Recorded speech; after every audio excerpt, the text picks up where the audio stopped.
بسم الله الرحمن الرحيم الحمد لله رب العالمين الصلاة والسلام على سيد المرسلين وعلى آله وصحبه أجمعين أما بعد ഏറ്റവും ബഹുമാനാദരവുള്ള സദർ ഉസ്താദ്, മറ്റു ഉസ്താദുമാർ, കമ്മിറ്റി ഭാരവാഹികൾ, പ്രിയപ്പെട്ട പ്രവർത്തകരും വിദ്യാർത്ഥിനികളെ, ഒരു രാജ്യത്തെ പൗരൻ എന്ന നിലക്ക് ഏറെ സന്തോഷിക്കുന്ന ഒരു ദിവസത്തിലാണ് നമ്മളുള്ളത്. ജനുവരി 26 റിപ്പബ്ലിക് ദിനമായി നമ്മൾ ആഘോഷിച്ച് പോരുകയാണ്. കേവലം ഒരു അവധി ദിനം എന്നതിനപ്പുറത്തേക്ക് നമ്മുടെ രാജ്യത്ത് ഈ ജനുവരി 26 ഇത്രമേൽ ആഘോഷിക്കുന്നതിൻ്റെ പിന്നിൽ, രാജ്യം റിപ്പബ്ലിക്കായതിൻ്റെ പിന്നിലുള്ള ചരിത്രങ്ങളെ കുറിച്ച് ബോധ്യമുള്ളവരാവേണ്ടവരാണ് നമ്മൾ. 1947 ബ്രിട്ടീഷുകാരുടെ കരങ്ങളിൽ നിന്ന് ഇന്ത്യക്ക് മോചനം ലഭിച്ചു എങ്കിലും 1950 വരെയുള്ള കാലഘട്ടങ്ങൾ ഒരു പൂർണ്ണാർത്ഥത്തിലുള്ള സ്വാതന്ത്ര്യം നമ്മുടെ രാജ്യം അനുഭവിച്ചിട്ടില്ല എന്നത് യാഥാർത്ഥ്യമാണ്. നമുക്കറിയാം, ബ്രിട്ടീഷുകാർ അവസാനമായി ഇന്ത്യ നമുക്ക് സ്വാതന്ത്ര്യം നൽകി തരുന്ന സമയത്ത് പോലും ഇന്ത്യ പാക് വിഭജനം നടത്തിക്കൊണ്ടാണ് അവർ പോകുന്നത്. അത് ഈ രാജ്യത്തോടുള്ള സ്നേഹത്തിന്റെ പേരിലല്ല, മറിച്ച് അവസാന സമയത്ത് പോലും ഭിന്നിപ്പിച്ച് ഭരിക്കുക, ഇവിടെയുള്ളവർ തമ്മിൽ തല്ലുക എന്നുള്ള ലക്ഷ്യത്തോടുകൂടെയാണ് ഇങ്ങനെ രണ്ടു രാജ്യങ്ങൾക്കായി നമ്മുടെ മഹത്തായ ഭാരതത്തെ വിഭജിച്ച് നൽകിയിട്ടുള്ളത്. 1934 എം.എൻ. റോയ് മുന്നോട്ട് വെച്ച ഒരു ആശയമാണ് നമ്മുടെ രാജ്യത്തിന് മഹത്തായ ഒരു ഭരണഘടന ആവശ്യമാണ് എന്നുള്ളത്. അദ്ദേഹം തന്റെ പത്രത്തിലൂടെ ആവശ്യം ഉന്നയിക്കുകയും അതോടുകൂടെ തന്നെ അത് ഏറ്റെടുക്കുന്നതിന് വേണ്ടി സമ്മേളിക്കുകയും ചെയ്തു. നമുക്കറിയാവുന്നതുപോലെ ഭരണഘടന എന്ന് പറയുന്നത് ഒരു രാജ്യത്തിന്റെ ഭരണ സംവിധാനങ്ങളുമായി ബന്ധപ്പെട്ട അടിസ്ഥാന നിയമ സംഹിതയാണ്. ലോകത്തിൽ തന്നെ ലിഖിതമായ ഭരണഘടനാ സംവിധാനങ്ങളുള്ളത് അപൂർവം രാജ്യങ്ങൾക്കാണ്. അതിലൊന്നാണ് നമ്മുടെ ഇന്ത്യ. അതുപോലെ തന്നെ അമേരിക്ക, ഓസ്ട്രേലിയ, ബ്രസീൽ, ദക്ഷിണാഫ്രിക്ക പോലുള്ള രാജ്യങ്ങൾക്കാണ് ഈ രൂപത്തിൽ ലിഖിത രൂപത്തിലുള്ള സംവിധാനങ്ങൾ ഉള്ളത്. അങ്ങനെ അദ്ദേഹത്തിന്റെ ആവശ്യപ്രകാരം 1946 ഭരണഘടന രൂപീകരിക്കുന്നതിന് വേണ്ടി കൂടുകയും 46 ഡിസംബർ 11 ആ നിയമം ഭരണഘടന നിർമ്മാണത്തിന് വേണ്ടിയുള്ള സഭയുടെ പ്രസിഡന്റായി ഡോക്ടർ രാജേന്ദ്ര പ്രസാദിനെ തെരഞ്ഞെടുക്കുകയും ചെയ്തു. നമുക്കറിയാം, ഭരണഘടന നിർമ്മാണം 2 വർഷവും 11 മാസവും 18 ദിവസവും അത്രയും നീണ്ട ഒരു കാലയളവിലാണ് നമ്മുടെ മഹത്തായ ഭരണഘടനാ നിർമ്മാണം നടന്നിട്ടുള്ളത്. 17ഓളം മലയാളികൾ ആ സഭയിൽ ഉണ്ടായിരുന്നു. 3 സ്ത്രീകളടക്കം 17 മലയാളികൾ ഉണ്ടായിരുന്നു. ചരിത്രം പഠിപ്പിക്കുന്നുണ്ട്, ഇതിനു വേണ്ടി ഈ നിയമനിർമ്മാണം, ഭരണഘടനാ നിർമ്മാണത്തിന് വേണ്ടി 64 ലക്ഷം രൂപയോളം ചെലവഴിച്ചുകൊണ്ടാണ് ഈ രാജ്യത്തെ മഹത്തായ ഭരണഘടന നിർമ്മിക്കുന്നതിന് വേണ്ടി അവർ സംവിധാനിച്ചിട്ടുള്ളത്. ദീർഘമായ ചർച്ചകൾ വന്നു.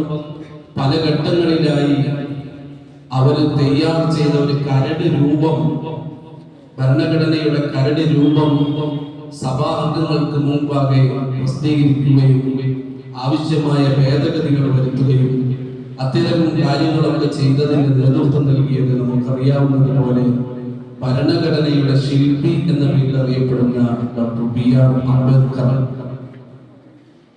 ഒരു ഭരണഘടന എങ്ങനെ ആരംഭിക്കും എന്നുള്ളതിൽ ദീർഘനാളുകളിൽ ചർച്ചയുണ്ട്. ദൈവനാമത്തിൽ ആരംഭിച്ചാലോ എന്ന ചർച്ചകൾ വന്നു. അപ്പോൾ പിന്നെ ഏത് ദൈവത്തിന്റെ നാമത്തിലായിരിക്കണം? ഇന്ത്യ നാനാജാതി മതസ്ഥരും മതമില്ലാത്തവരും ഒക്കെ ജീവിക്കുന്ന നാടാണ്. അപ്പോൾ പിന്നെ ആ ചർച്ച മാറ്റിവെച്ചു. അവസാനം അവർ ഏകീകരണത്തിലേക്ക് എത്തി. We the people of India, നമ്മൾ ഇന്ത്യൻ ജനത എന്ന മഹത്തായ ഒരു ആശയത്തിലേക്ക് എത്തുകയും ഇന്നും നമ്മൾ പ്രധാനമായി ഉറക്കെ പറഞ്ഞുകൊണ്ടിരിക്കേണ്ട ഒരു മഹത്തായ വാക്കാണ് പീപ്പിൾ ഓഫ് ഇന്ത്യ.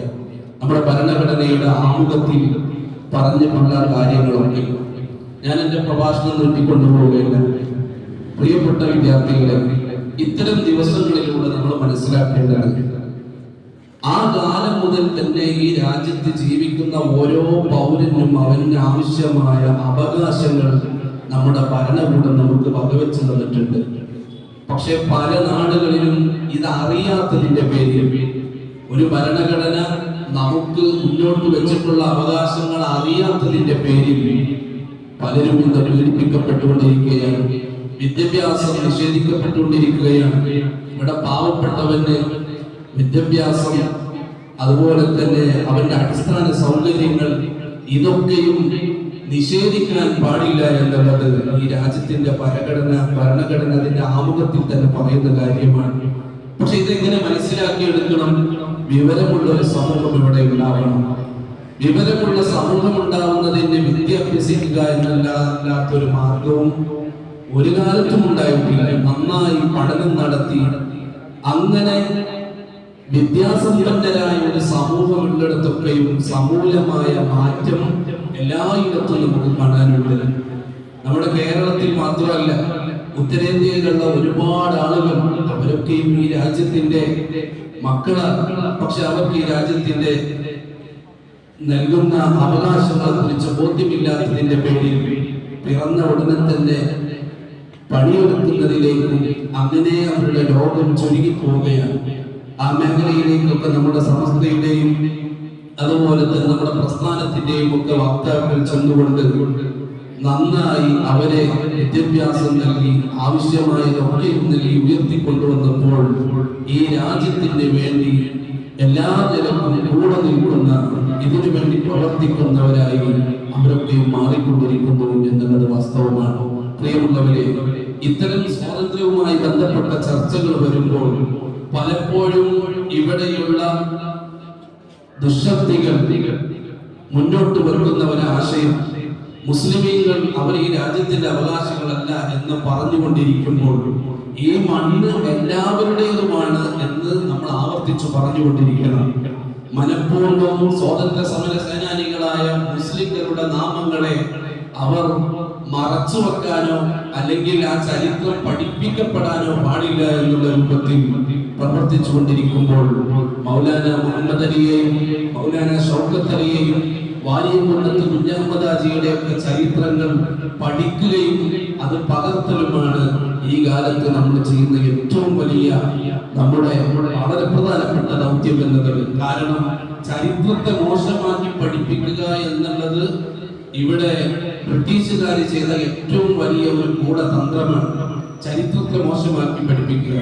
അതിന്റെ ഒരു ഭാഗമാണ് യഥാർത്ഥത്തിൽ നമ്മുടെ രാഷ്ട്രപിതാവായ ഗാന്ധിജിയെ കൊന്ന നാഥുറാം ഗോഡ്സെയെ ഇന്ന് പുണ്യപുരുഷനാക്കി പലപ്പോഴും മുന്നിൽ അവതരിപ്പിക്കപ്പെടുന്നത്. അത് അങ്ങനെയല്ല, നമ്മുടെ ഗാന്ധിയെ കൊന്നത് തന്നെയാണ് എന്ന് നമ്മൾ ആ ചരിത്രങ്ങൾ പഠിച്ച് കൃത്യമായി ഈ രാഷ്ട്രത്തിന്റെ സംരക്ഷണത്തിന്റെ കാവലാളാവാൻ നമുക്ക് കഴിയണം. അല്ലാഹു നമുക്ക് തൗഫീഖ് ചെയ്ത് അനുഗ്രഹിക്കുമാറാവട്ടെ എന്ന സന്ദേശം നിങ്ങളെ ഓർമ്മിപ്പിച്ചുകൊണ്ട് ഞാൻ അവസാനിപ്പിക്കുന്നു. അസ്സലാമു അലൈക്കും.